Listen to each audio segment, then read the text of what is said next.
요한복음 10장 19절로 30절입니다. 요한복음 10장 19절로 30절 말씀을 읽을 때 하나님의 말씀을 들으십시오.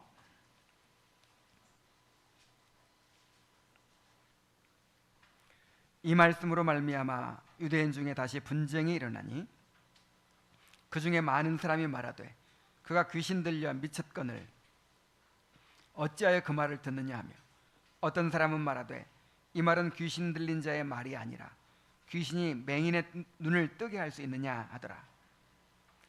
예루살렘의 수전절이 이르니 때는 겨울이라. 예수께서 성전한 솔로몬 행각에서 거니시니 유대인들이 애워싸고 이르되 당신이 언제까지나 우리 마음을 의혹하게 하려 하나이까? 그리스도이면 밝히 말씀하소서 하니, 예수께서 대답하시되 내가 너희에게 말하였으되 믿지 아니하는도다. 내가 내 아버지의 이름으로 행하는 일들이 나를 증거하는 것이거늘 너희가 내 양이 아니므로 믿지 아니하는도다. 내 양은 내 음성을 들으며 나는 그들을 알며 그들은 나를 따르느니라. 내가 그들에게 영생을 주노니 영원히 멸망하지 아니할 것이요 또 그들을 내 손에서 빼앗을 자가 없느니라. 그들을 주신 내 아버지는 만물보다 크심에 아무도 아버지 손에서 빼앗을 수 없느니라. 나와 아버지는 하나이니라 하신대. 아멘.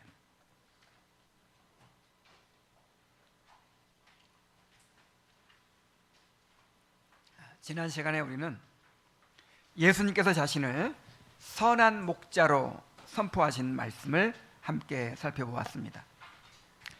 예수님은 우리를 위하여 자신의 목숨을 내어주신 선한 목자이십니다. 우리는 예수님 안에서 우리의 구원과 행복에 필요한 모든 것들을 얻게 됩니다. 지금도 주님은 잃어버린 양들을 주님의 우리로 불러 모으고 계십니다.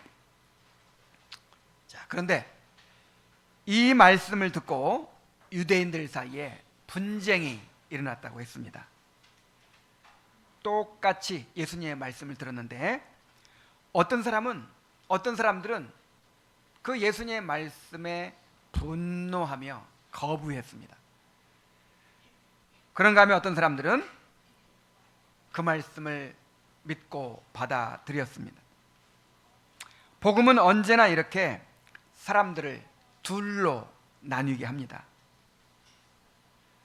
복음이 무엇입니까? 예수님이 하나님이시요 주님이시라는 사실을 선포하는 것입니다. 자기를 부인하고 전적으로 주님께 헌신할 것을 요구하는 것입니다. 그래서 복음을 전하면 반드시 사람들에게 반감을 불러일으킬 수밖에 없습니다. 그러나 주님은 내 양은 내 음성을 듣는다라고 말씀하십니다. 모두가 주님을 거부할지라도 그 가운데 주님의 음성을 듣는 주님의 양들이 있습니다. 주님은 그들을 아시고 그들도 주님을 알고 따릅니다. 주님은 내가 그들에게 영생을 주노니 영원히 멸망치 아니할 것이라고 말씀하십니다. 여러분은 과연 주님의 음성을 듣고 따르는 양들입니까? 오늘 이 말씀을 통해서 목자 되신 주님의 음성을 잘 듣고 따르는 주님의 양들이 되고자 결단하게 되시기를 바랍니다. 먼저 19절로 21절은 예수님으로 인한 분쟁을 보여줍니다. 예수님께서 자신을 양의 문이요 선한 목자라고 선포하시는 말씀을 듣고 유대인들은 두 무리로 갈라져서 분쟁이 일어났습니다. 다시 한번 읽어보죠. 19절부터 21절입니다. 이 말씀으로 말미암아 유대인 중에 다시 분쟁이 일어나니 그 중에 많은 사람이 말하되 그가 귀신 들려 미쳤거늘 어찌하여 그 말을 듣느냐 하며, 어떤 사람은 말하되 이 말은 귀신 들린 자의 말이 아니라 귀신이 맹인의 눈을 뜨게 할 수 있느냐 하더라. 이 말씀으로 말미암아, 즉 예수님이 전하신 말씀 때문에 분쟁이 일어났다고 했습니다. 한 번만 일어나는 게 아니에요. 다시 분쟁이 일어났다 그랬죠. 자, 예수님이 말씀을 전하시면 항상 이렇게 무리가 둘로 나뉘어지면서 분쟁이 일어나게 되는 거예요. 자, 이번에도 어떤 사람들은 예수님의 말씀에 분노가 일어났습니다. 그가 귀신 들려 미쳤거늘 어찌하여 그 말을 듣느냐 하고 소리쳤습니다. 예수님이 자신의 신성과 메시아 되심을 주장하는 데 대하여 극도로 거부감을 나타내고 있는 것입니다. 자, 그러나 똑같은 말씀을 듣고도 어떤 사람들은 이 말은 귀신 들린 자의 말이 아니라 귀신이 맹인의 눈을 뜨게 할 수 있느냐 하고 반박했습니다. 이 고백은 매우 신학적인 통찰을 담고 있습니다. 사탄은 사람을 속박하고 파괴할 수는 있지만 무너진 삶을 고치고 회복시킬 수는 없습니다. 그런데 예수님은 맹인의 눈을 뜨게 하시고 그의 영혼을 구원하셨습니다. 이 일은 단순한 기적이 아니라 메시아의 표적이었습니다. 누구라도 편견에서 벗어나서 진지하게 예수님의 말씀을 듣고 또 그 행하신 표적을 살핀다면 그분이 분명히 하나님께서 보내신 메시아이심을 알 수가 있는 것입니다. 자, 이렇게 복음은 언제나 사람들을 둘로 갈라 놓습니다. C.S. 루이스는 말하기를 예수님은 단순히 훌륭한 도덕교사가 아니시다. 그분은 거짓말쟁이거나 미치광이거나 아니면 주님이시다. 이렇게 말했어요. 자, 예수님의 말씀이 단순한 도덕적 교훈이라면 사람들이 흔히 생각하기를 하나도 쓸데없는 다 좋은 말씀이야, 다 착하게 살라는 말씀이야. 자, 이런 정도의 말씀이라면 분쟁이 일어날 필요가 없어요. 갈등이 일어날 필요가 없어요. 그런데 예수님은 자신을 하나님이시오 주님이시라고 그렇게 선포하시면서 듣는 자들에게, 이 말씀을 듣는 자들에게 전적인 헌신을 요구하십니다. 그러므로 예수님의 말씀을 진지하게 듣는다면 둘 중 하나예요.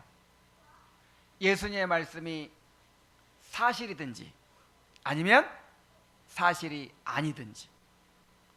자, 예수님의 말씀이 사실이라면 어떻게 하면 됩니까? 예수님의 말씀처럼 예수님이 하나님이시고 우리의 주님이시라면 우리가 주님을 영접해야 되겠죠. 그런데 예수님의 말씀이 사실이 아니라면 둘 중 하나밖에 없어요. 만약에 예수님이 자기가 하나님이 아니라는 걸 알면서도, 자기가 그냥 인간일 뿐이라는 걸 알면서도 하나님이라고 주장했다면, 알고 주장했다면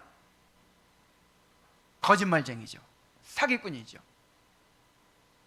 자, 그리고 자기가 그렇게 생각하면서 주장했어요. 자기가 하나님이 아닌데도 불구하고 나는 하나님이야, 나는 하늘에서 왔어, 이렇게 착각해가지고 주장했어요. 그러면 미치광입니다. 만약에 예수님의 말씀이 사실이 아니라면 둘 중 하나예요. 예수님이 사기꾼이든지 아니면 미치광이든지.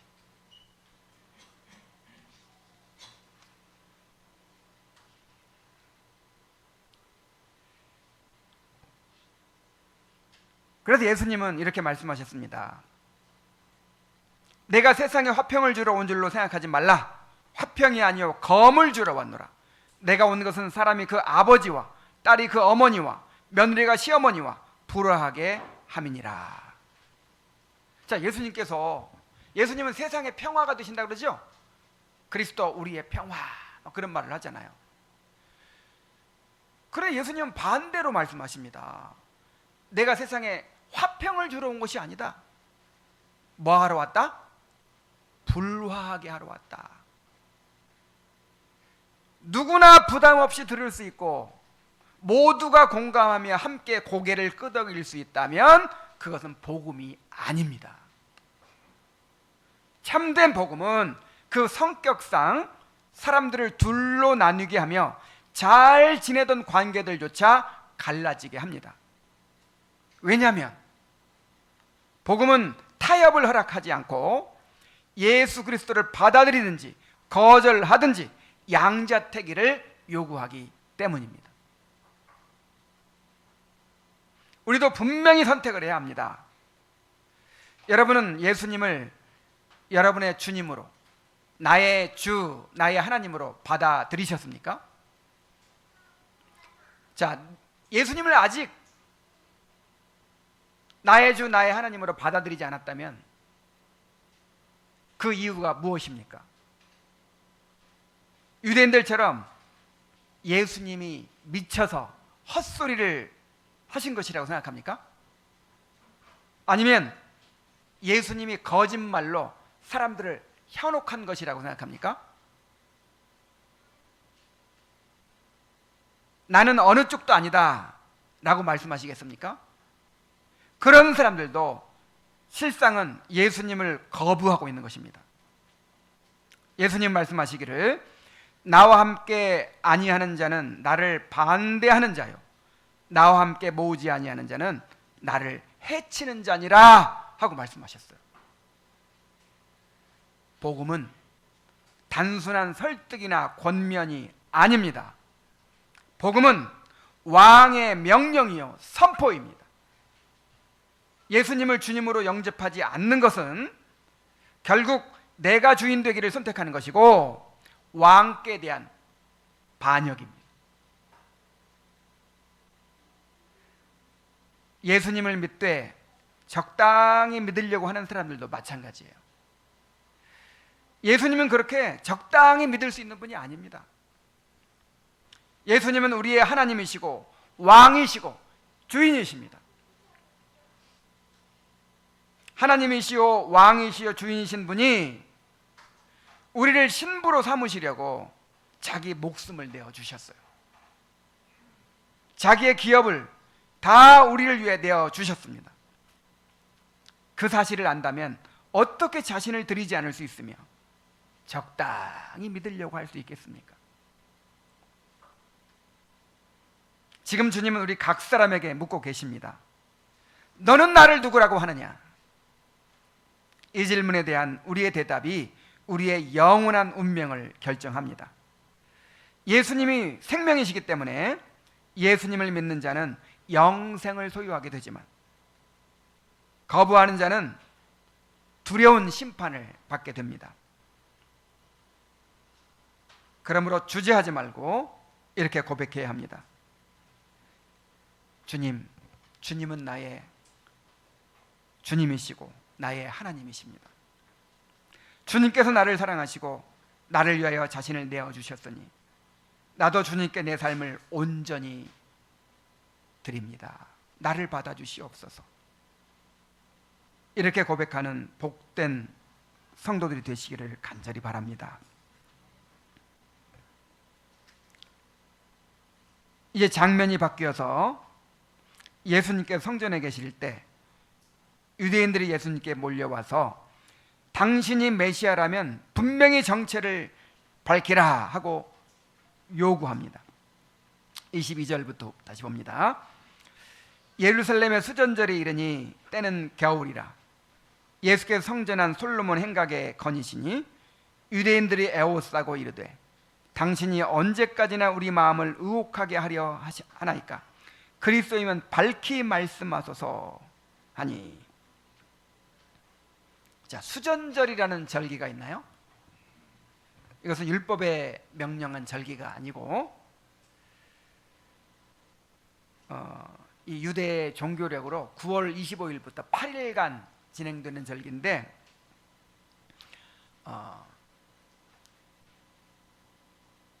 이 헬라라는 나라가 유대 나라를 지배한 시기가 있었죠. 그리고 헬라가 네 나라로 갈라지면서 그 중에 시리아라는 나라가 이제 유대 나라를 지배하게 되는데, 그 중에 가장 악독한 왕, 이 다니엘서에 예언된 그런 왕이 있었어요.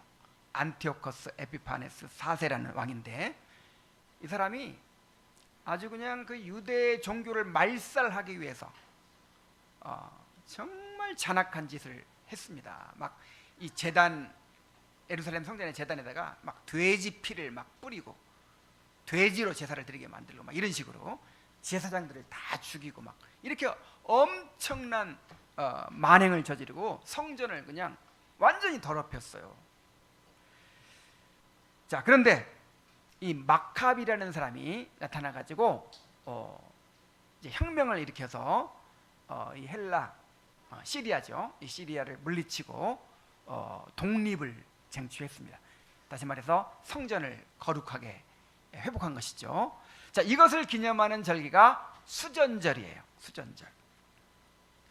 자, 수전절에 예수님께서 솔로몬 행각에 다니실 때 유대인들이 달려와서 그분을 에워싸며 외쳤습니다. 당신이 언제까지나 우리를 혼란스럽게 하려고 합니까? 당신이 메시아라면 명백하게 좀 밝혀주세요. 이렇게 요구하는 거예요. 자, 그들의 질문은 진심으로 예수님이 누구신지를 알고자 하는 것이 아니었습니다. 자, 예수님께서 이미 밝히셨을까요? 안 밝히셨을까요? 이미 여러 차례 밝히셨잖아요. 자신이 하나님께서 보내신 메시아라는 사실을 직간접으로 여러 차례 밝히셨어요. 말씀으로 밝히신 것뿐만 아니라 구약에 예언된 말씀에 따라서 메시아가 오면 이런 일을 행할 것이다 라는 예언에 따라서 표적을 행하셨어요. 메시아로서의 표적을 많이 행하셨어요. 그러므로 그들이 진지하게 그 말씀과 표적들을 살폈다면 예수님이 메시아라는 사실을 충분히 알 수 있었을 것입니다. 하지만 그들은 이미 마음을 닫고 예수님을 받아들이지 않기로 작정하고 있어서요. 자, 왜 그랬죠?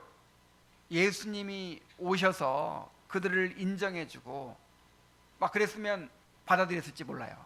그런데 그들의 죄를 책망하시고 외식을 드러내시고 막 이렇게 하신단 말이에요.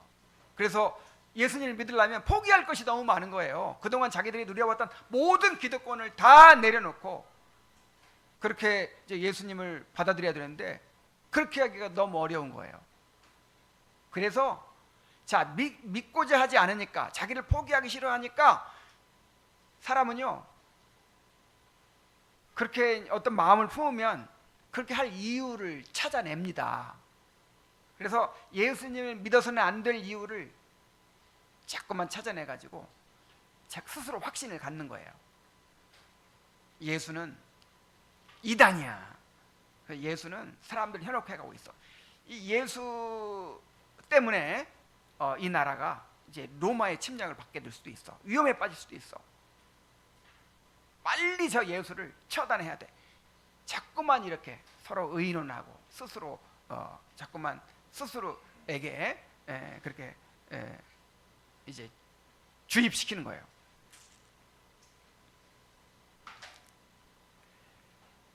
그들은 예수님의 말씀과 행적 가운데서 어떻게든 고소할 빌미를 찾으려고 했습니다. 따라서 당신이 그리스도라면 분명히 말해주시오 하는 말은 사실 아무리 확실한 말씀을 전해도, 확실한 표적을 보여줘도 안 믿을 거예요. 믿으려고 하는 게 아니라 예수님의 입에서 나오는 말씀을 가지고 예수님을 공격할 구실을 얻기 위한 것이었습니다. 자, 오늘날에도 이렇게 유대인들처럼 끊임없이 더 분명한 증거를 요구하는 사람들이 있어요. 그들은 예수님을 믿고 싶어도 이해되지 않는 말씀이 너무나 많다고 변명합니다. 이건 도무지 이해가 안 간다는 거예요. 그리고 예수님을 믿고 교회에 나가고 싶어도 이 교회가 너무 부패했다는 거예요. 이 교회에 모순이 너무 많다는 거예요. 그러나 정말 예수님을 알고자 하고 예수님을 믿고자 한다면 이미 주어진 말씀과 표적 속에서 너무나도 분명한 증거들을 발견하게 될 것입니다. 여러분, 어느 시대에 교회가 부패하지 않은 적이 있습니까? 어느 시대에 그렇게 이상적인 교회가 있었습니까? 이 시대에 이 땅의 교회는 항상 부패하고 부족할 수밖에 없어요. 그래서 믿지 못하는 것은 증거가 부족해서 믿지 못하는 게 아니에요. 나를 포기하기 싫고 예수님께 자신을 드리기 싫어하는 마음이 있기 때문에, 그래서 자꾸 이유를 찾아내는 것입니다. 아이가 학교 가기 싫으면 자꾸만 이유가 생겨나죠. 열이 나는 것 같고,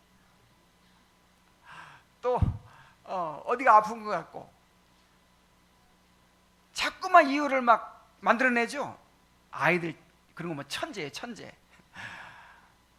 하여간 자기가 뭐 하기 싫고 뭐 꼭 해야 되겠고 뭐 하면 온갖 이유들을 다 만들어냅니다.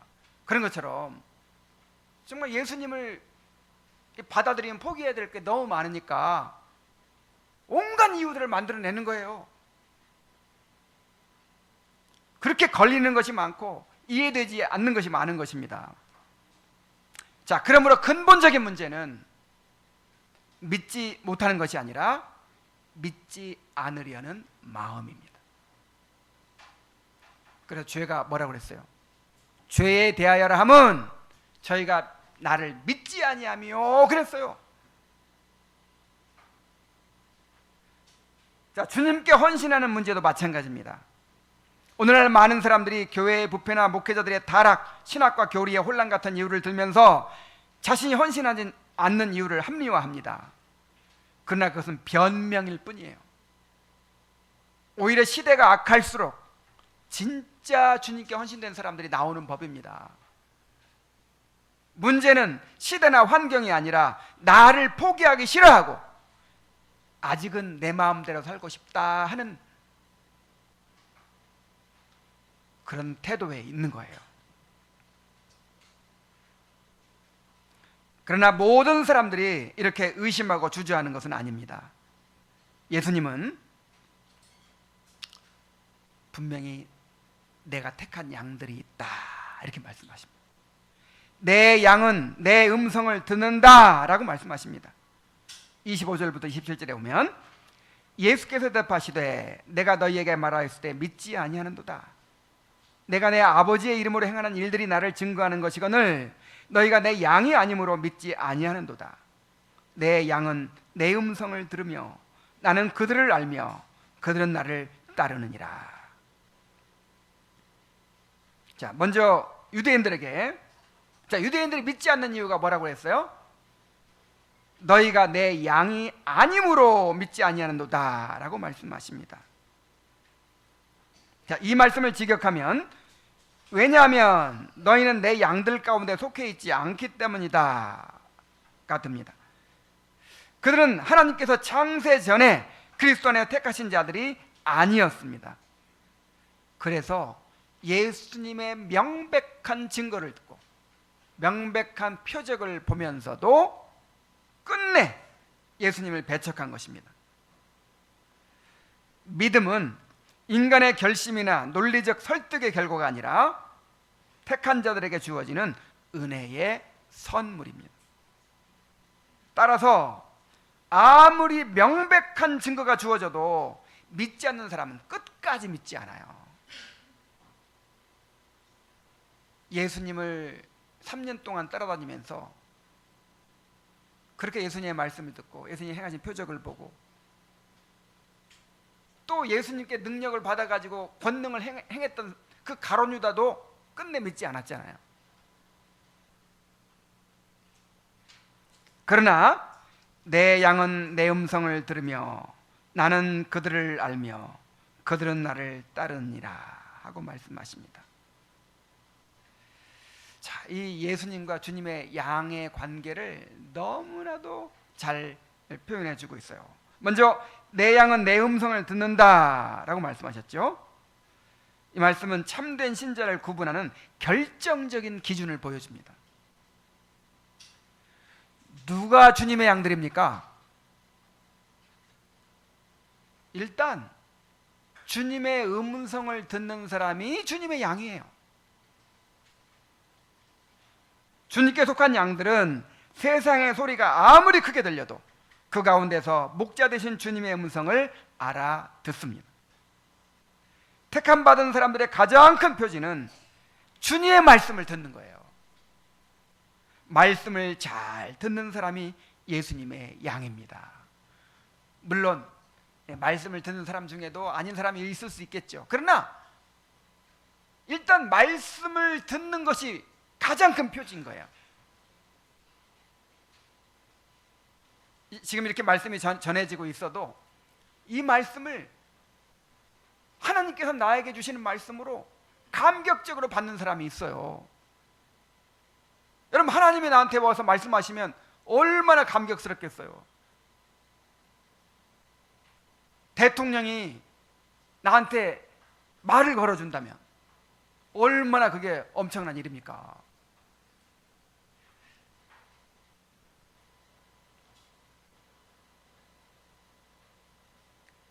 말씀을 잘 듣는 사람이 주님의 양입니다.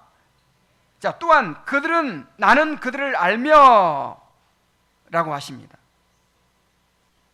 자, 예수님은 단순히 우리를 지식적으로 아시는 것이 아니라 인격적인 관계 속에서 아십니다.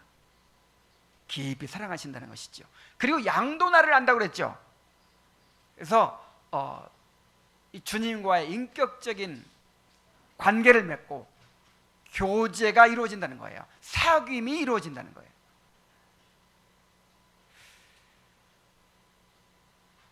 그리고 그들은 나를 따르느니라고 하셨습니다. 주님의 양들은 주님의 음성을 들을 뿐만 아니라 그 말씀에 순종합니다. 양은요, 양은 푸른 초장이 어디에 있는지, 잔잔한 시내가 어디에 있는지 스스로 찾을 수가 없어요. 양은 눈도 나쁘고 머리도 나쁘고 도무지 스스로 길을 찾을 수 없는 그런 동물이에요. 양은 목자가 있어야 됩니다. 그래서 양은 목자를 따릅니다. 목자가 사망의 음침한 골짜기로 인도할 때도 있어요. 그래도 양은 목자만 바라봐요. 나를 이상한 데로 인도하네 하면서 목자를 버리지 않아요. 목자를 신뢰하고 따라갑니다. 따라가다 보니까 결국 어디가 나와요? 사망의 음침한 골짜기를 지나서 푸른 풀밭이 나오고 잔잔한 시내가 나오는 거예요. 때로 그 길이 좁고 험할지라도 그들은 주님을 신뢰하기 때문에 어디든지 주님의 말씀대로 따라갑니다. 자, 이처럼 주님의 음성을 듣는다, 그리고 주님을 안다, 또 따른다라는 이 세 단어는 구원의 질서를 보여줍니다. 주님의 음성을 듣는 자는 주님과의 사랑의 관계 속에서 주님을 따르게 되어 있습니다. 이것이 참된 신앙의 본질이고 주님의 양에게만 나타나는 복된 특징이에요. 자, 이 세 가지. 맨 처음에 어떻게 한다고요? 말씀을 들어요. 자, 말씀을 들어요. 말씀을 그렇게 생수처럼 사모하고 말씀의 은혜를 받고, 욥이 말했던 것처럼 육신의 양식보다 이 영의 양식을 더 귀히 여기는 사람이 양이에요. 그리고 두 번째 특징이 뭐라 그랬어요? 예수님을 알아요. 예수님도 나를 알고 나도 예수님을 알고 서로 인격적인 관계를 맺는단 말이에요. 서로 사랑하는 관계. 신앙 감정이라는 게 있어요. 주님을 사랑하고 주님의 사랑을 느끼고 주님을 점점 더 많이 알아가고 주님께 자신을 다 드리고 싶어하고, 이런 인격적인 그런 사귐이 있고 관계가 있어요. 이게 양이에요. 그리고 또 한 가지는 뭐라고 그랬어요? 어디로 인도하시는 주님을 따라갑니다. 주님의 말씀에 순종한단 말이죠. 그 유불리를 따지지 않아요. 정말 주님의 말씀이면 무조건 순종하려고 하는 것이 양입니다. 이런 사람들은 정말 복이 있습니다. 예수님은 자신의 음성을 듣고 따르는 자들에게 영원한 생명을 약속하십니다. 28절 30절에 내가 그들에게 영생을 주노니 영원히 멸망하지 아니할 것이요 또 그들을 내 손에서 빼앗을 자가 없느니라. 그들을 주신 내 아버지는 만물보다 크심에 아무도 아버지 손에서 빼앗을 수 없느니라. 나와 아버지는 하나이니라 하신대. 예수님은 내가 그들에게 영생을 주겠다라고 약속하십니다. 예수님은 생명 그 자체이신 분이십니다. 그래서 예수님과 연합한 사람은 영생을 얻게 돼요. 요한일서 5장 11절로 12절에 또 증거는 이것이니 하나님이 우리에게 영생을 주신 것과 이 생명이 그의 아들 안에 있는 그것이니라. 아들이 있는 자에게는 생명이 있고 하나님의 아들이 없는 자에게는 생명이 없느니라 그랬어요. 예수님을 자신의 주님으로 영접하고 예수님과 함께 살아가는 사람, 이 사람이 영생을 소유한 사람이에요. 또한 영생을 주실 뿐만 아니라 영원히 멸망하지 아니할 것이요 아무도 그들을 내 손에서 빼앗을 수 없느니라고 하십니다. 성도의 영원한 안전을 보장하는 말씀이요 구원의 확신의 근거가 되는 말씀입니다. 자, 우리는 내가 예수님을 붙잡고 있다고 생각해요. 자, 이게 알미니안주의적 믿음입니다. 누가 믿어요? 내가. 믿음이라는 것이 나한테 나와가지고 내가 예수님을 믿고 있다, 내가 예수님을 붙잡고 있다고 생각해요. 자, 그러니까 완전해요, 불완전해요? 나는 언제든지 변할 수가 있잖아요. 그래서 내 구원이 불완전해요. 그래서 알미니안주의자들은 예수님을 믿고 구원 받았어도 내가 놓는 순간 잃어버릴 수 있다고 생각해요. 이것은 엄청난 오해입니다. 내가 붙잡고 있는 것 같은 사실은 내가 붙잡은 게 아니라 누가 붙잡았어요? 주님께서 나를 붙잡고 계신 거예요. 아빠가 어린 딸을 이제 데리고 바깥에 나갔어요. 둘이 손잡고 있죠. 누가 누구를 잡은 거예요? 이 딸은 내가 아빠를 잡고 있다고 생각하겠죠. 근데 실상은 누가 누구를 잡은 거예요? 아빠가 이 딸을 잡고 있는 거예요. 이 딸은 어린 딸은 힘도 없어. 끝까지 놓치지 않고 붙잡을 힘도 없고, 근데 마음이 금방 변해요. 막 이것저것 신기한 것도 많고 하니까 금방 놓고 막 딴 데로 가려고 막 해요. 근데 아빠 손을 뿌리치고 막 뛰어가려고 하면 아빠가 놔줍니까 안 놔줍니까? 안 놔주죠. 놔줬다가는 큰일 나잖아요. 그냥 꽉 붙잡고 합니다.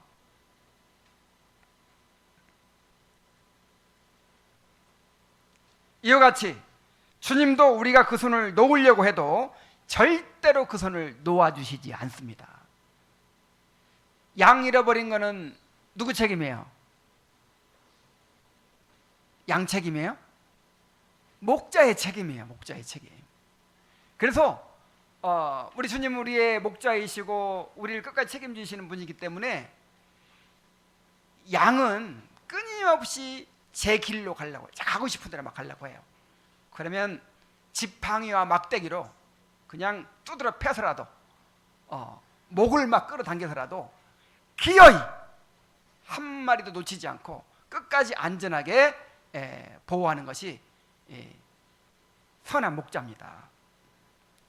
우리 주님은 완전한 목자이시기 때문에 예수님을 믿는 누구도 잃어버리지 않고 끝까지 지키실 것입니다.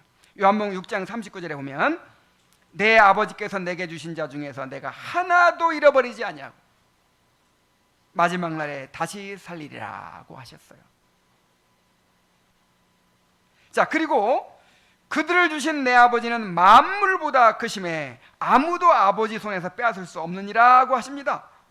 아니, 내가 예수님의 손에만 딱 붙잡혀 있는 줄 알았는데 또 누구 손에 붙잡혀 있어요?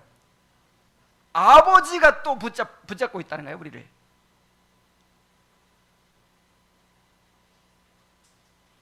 성부와 성자가 하나이시기 때문입니다. 성부와 성자가 하나라는 것은 인격적으로 하나라거나 마음이 하나라는 뜻이 아닙니다. 성부와 성자는 그 존재가, 본질이 하나이십니다. 그러므로 우리는 예수님의 손에 붙잡혀 있을 뿐만 아니라 아버지의 손에도 붙잡혀 있습니다. 다시 말하면 삼위 하나님이 우리를 감싸고 보호하고 계십니다. 그런데 누가 감히 우리를 빼앗아 갈 수 있겠어요? 로마서 8장 38절 39절에 보면 내가 확신하노니 사망이나 생명이나 천사들이나 권세자들이나 현재일이나 장래일이나 능력이나 높음이나 깊음이나 다른 어떤 피조물이라도, 자, 지금까지 열거한 것은 우리가 상상할 수 있는 모든 두려운 대상들을 다 망라한 거예요. 자, 어떤 것들이 일지라도, 우리 앞에 어떤 일이 일어날지라도 우리 주 그리스도 예수 안에 있는 하나님의 사랑에서 끊을 수 있어요, 없어요? 없으리라. 그러므로 여러분 예수님 믿고 있다면 구원의 확신을 누리시기 바랍니다. 자, 구원은 사람의 의지나 노력에 달려있는 것이 아니라 하나님의 주권적인 은혜의 역사입니다. 성부 하나님께서 우리를 택하시고 성자 예수님께서 우리를 위해 피 흘려 구속하셨으며 성령 하나님께서 그 구속을 우리 안에 실제로 적용하고 계십니다. 우리의 믿음조차도 우리에게서 나온 것이 아니라 하나님께서 주신 선물입니다. 자, 만약에 믿음이 우리한테서 나왔다면, 이 알미니안 주의자들이 얘기한 것처럼 믿음이 나한테서 나왔다면 불안할 수밖에 없어요. 내가 언제 그 믿음을 바꿔버릴지 몰라요. 믿었었는데 이제 안 믿고 싶어, 이렇게 할 수도 있잖아요. 근데 예수님을 믿는 믿음이 나한테서 나왔어요? 그게 아니고 누구한테 나왔어요? 하나님께서 주셨어요. 믿음조차도 하나님께서 주셨어요. 그래서 늘 연약하고 흔들리는 우리 자신을 바라보면 우리도 흔들릴 수밖에 없지만 전능하시고 신실하신 주님을 바라볼 때 참된 확신과 평안을 누릴 수가 있는 것입니다. 이를 위해서 우리는 날마다 주님과 교제하고 동행하는 삶을 살아야 합니다. 지난주까지 믿음의 확신을 누리는 삶을 다 읽었죠? 정말 너무나도 유익한 책이에요. 만약에 내가 젊었을 때 그렇게 구원 문제로 고민하고 그렇게 힘들어할 때 이 책을 발견했으면 아마 이야, 정말 너무나 큰 도움이 되었을 것 같아요. 근데 이 책에 이 구원의 확신 문제에 대해서 너무나도 기가 막히게 잘 쓰여져 있어요. 자, 도움이 많이 되셨습니까? 근데 저는 여러 가지 기가 막힌 원리들을 다 이렇게 이제 읽고 맨 나중에 주님과 매일 교제하십시오. 그래야 확신을 얻을 수 있습니다. 이 말이 제일 크게 마음에 다가왔어요. 너무나도 당연한 일인 거예요. 너무나도. 어떤 신부가 신랑하고 결혼을 했어요. 결혼을 했는데 같이 안 살아. 나는 그냥 친정에서 엄마하고 사는 게 더 좋아요 하면서 신랑하고 같이 안 살아요. 별거를 해요. 자, 이런 신부가 신랑이 과연 나를 사랑하나? 나를 끝까지 버리지 않을까? 자, 이런 의심을 갖겠어요, 안 갖겠어요? 신랑하고 함께 살아야죠. 모든 순간을 함께 하면서 신랑과 함께 살고, 신랑과 대화하고, 신랑의 마음을 알고, 신랑의 뜻을 알고, 신랑의 사랑 고백을 듣고, 이러면서 야, 우리 신랑이 나를 사랑하는구나, 나를 영원히 버리지 않겠구나, 자, 이런 확신이 생기는 것이지. 따로 떨어져 살면서 그 보장만 해주라는 거예요. 뭐 문서로 이렇게 너를 버리지 않겠다, 뭐 이런 식으로 뭔가 이렇게 그런 보장만 해주라는 거예요. 이게 얼마나 참 모순된 일입니까? 예수님과 우리와의 관계도 똑같아요. 아니, 예수님을 믿었으면, 예수님과 결혼했으면 어떻게 해야 돼요? 예수님과 교제하고 예수님과 동행해야죠. 그래서 예수님과 함께하는 그 경험이 있어요. 경험. 뭐가 있어야 돼요? 경험이 있어야지. 예수님을 알아가야죠. 그러면서 확신이 점점 생기는 거예요. 내가 구원받은 사람이구나, 택한 자구나, 나는 영원히 안전하겠구나, 나는 틀림없이 천국에 가겠구나, 이런 확신이 생기는 것이지. 예수님한테 관심도 없어요. 예수님께 대한 사랑도 없고 관심도 없고 헌신하기도 싫고 그냥 내 마음대로 살고 싶은 거예요. 그러면서 뭐만 받길 바래요? 그러면서 구원의 확신만 갖기를 원해요. 이게 구원파식 구원의 확신이에요. 아무리 확신을 가져도 이건 소용이 없어요. 가짜 확신이에요. 여러분, 구원의 확신을 누리기 원합니까? 그럼 매일 말씀과 기도로 주님과 교제하세요. 매일매일 말씀 묵상하고 주님께 기도하세요. 그리고 주님과 동행하는 삶을 사세요. 그러면서 주님의 그 사랑과 은혜를 매일 누리며 사십시오. 그러면 당연히 우리 마음 가운데 구원의 확신이 생길 것입니다. 점점 풍성하고 충만하게 될 것입니다.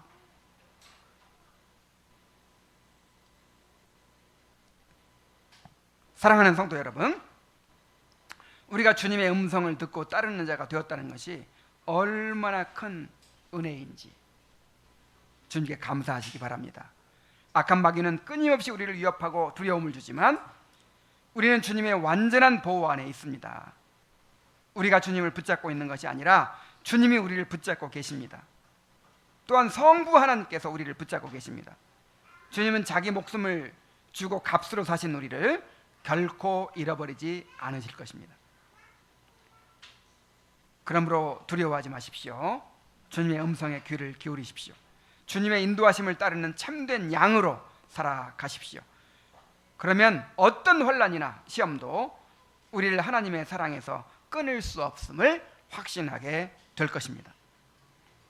아직 주님을 자신의 목자로 받아들이지 않고 있는 분들이 있습니까? 양은 절대로 목자 없이는 살 수 없어요. 선한 목자이신 주님을 따르는 사람들만이 주님이 주시는 영생을 얻게 됩니다. 우리를 위해 자기 목숨을 내어주신 예수님을 자신의 목자로 받아들이고 그분이 인도하시는 대로 따라가는 주님의 양이 되기로 결단하시기 바랍니다. 기도하겠습니다. 하나님 아버지, 주님께서 우리의 선한 목자가 되셔서 어리석고 무지한 우리를 이 험한 세상 가운데서 인도하여 주시니 감사드립니다. 주님은 우리를 영원한 구원과 행복의 나라로 인도하고 계십니다. 주님이 어디로 인도하시든지 주님의 음성을 듣고 따르는 착한 양으로 살게 하여 주시옵소서. 아직까지도 예수님을 목자로 영접하지 않고 내 스스로 주인 되어 살아가려고 하는 사람들이 있습니까? 하나님 아버지, 주님이 선하신 목자이심을 속히 깨닫게 하시고 이제 방황을 그치고 그 목자의 인도를 따라가는 축복을 누리게 하여 주시옵소서. 우리 자녀들이 자신의 평생의 삶을 주님께 맡기고 주님을 따라가는 양들이 되게 하여 주시옵소서. 예수님의 이름으로 기도하옵나이다.